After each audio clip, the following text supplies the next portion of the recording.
Hi there. So today I'm going to do a two-parter. And today's part one, and it's going to be about ways that you can replace beliefs that no longer serve you with beliefs that serve you. Isn't that great? The next video will be on recognizing and updating unconscious beliefs. So that's a whole different story. We have our conscious brain and we have our unconscious brain.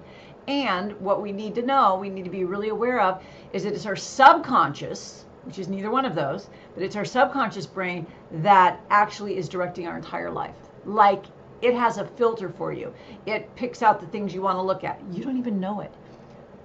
But if you consciously choose to change what the subconscious is doing through conscious awareness and through something called superconscious programming, which is a whole different video and talk, you can redirect that subconscious bus driver. So I have a little vision of a little person driving a bus, and it's making choices for you.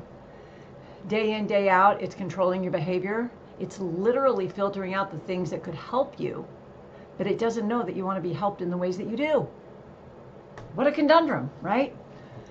So today we're going to look at 3 simple things you can do to install new beliefs, preferred beliefs. So this, again, does not have to do with uncovering. This has to do with up-leveling, conscious beliefs. So what's something that you would like to believe about yourself? Let's say, for example, you are afraid of public speaking, and you know that you could really up your business by, say, doing videos or speaking at a networking event or just doing, lives, whatever it is. So let's use that, because I think public speaking is one that everyone can relate to. So you would want to install a belief that says, I'm a very good speaker. Or maybe I love speaking in front of people. Or maybe I like educating people with video. Whatever it is that fits you. Make sure that the words fit you, because words are super important for how our brain works and responds to things. So the first thing is you're going to make a list of all the times that's been true. Now, even if your mind races to 6th grade when you got laughed at talking about your summer vacation, cross that out. We're not doing that now. We're finding evidence, reasons, a list for all the times that this new belief you want to install has been true. So again, we're going to stick with this example of public speaking. When are all the times you've spoken before where it went okay? Like, it doesn't matter if it was at a cocktail party, or I don't know, maybe in a group activity, maybe a networking group where you had to raise your hand and say something. Maybe it was to your family. Doesn't matter. All the times where you opened your mouth, words came out, and you spoke, and the world did not fall apart. That counts, right? Because what we're trying to do is we're stacking on a conscious level. Again, this isn't unconscious, but it does have an effect on our unconscious. It has an effect on our subconscious. So we're stacking. All the evidence that you can come up with is going to play in your favor. Even if right now you're like, yeah, that doesn't really count, but it does. So all the evidence for whatever belief you want to install, that you've had a background with that, you've had experience with it, right? The second thing, and this is really great, even if you don't have experience, the second one is you're going to visualize it. And when I say visualize it, I don't mean your typical traditional, let me see it in my mind's eye, close my eyes. No. When I say visualize it, I'm talking meta-creation here. I'm talking embody it. I want you, with your eyes closed, deep breath, to see the vision of you embodying that new belief. So in this case, you would close your eyes and you would see yourself on a stage, or doing an Instagram reel, or doing a Facebook Live, or whatever it is, maybe a Toastmasters. You see yourself and you embody the vision of you doing that. So you're not just seeing yourself like, oh, there I am, aren't I cute? No, you're stepping into that version of you. You're feeling it. You're feeling yourself standing up there with the camera on you. Your heart may beat a little bit. You feel it. And then you feel the excitement and the joy of having accomplished this new belief. It's in you now. Once you have a belief, the rest is easy. It's so easy once you have a belief. Okay, and this is all conscious. We're consciously programming ourselves now. So you're going to see it, you're going to feel it, and you're going to give gratitude that you're up there doing that, that you're on the camera. All right, so let's just go over this again. You're making a list of things that prove, that come close to supporting that this new belief is already true, even if you think it's not. You're envisioning it and embodying it with your eyes closed to such a degree that it already feels as if it's true. This is like old school Neville Goddard 101. Feel the wish fulfilled. It is ridiculously accurate. And people, who want to say, oh, that's so woo-woo. No, because now we know through both neuroscience and quantum physics that this all works in one way. Like I always say, neuroscience and quantum physics are two sides to the same coin, right? What your brain perceives and sees and what your emotions feel, that's consciousness and that's vibration. There's no way around it. So when you are doing this embodiment exercise and you're seeing the wish fulfilled, the new belief fulfilled, you're experiencing it on a different dimension. Okay, I'm not going to get all carried away and talk about the fourth and fifth dimensions right now, but just trust me.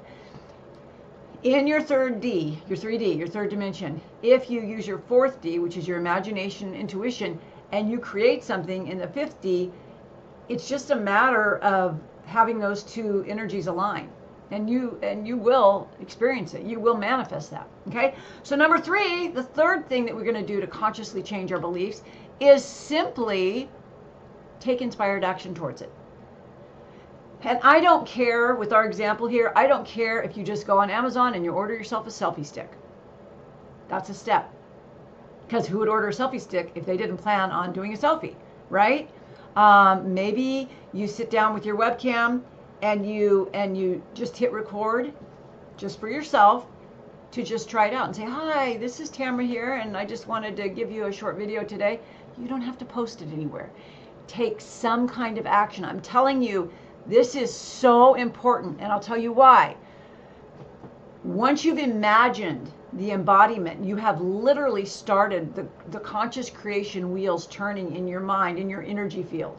Now, when you open your eyes in the real world, no longer in your imagination, and you're like, okay, I am that person. I have the identity of that person who speaks in public, who records videos. So I am right now going to take action as if I am that person. Small action, inspired action. It doesn't matter what kind, as long as we can loosely pile it under the umbrella of speaking in public or whatever your new belief is. Does that make sense?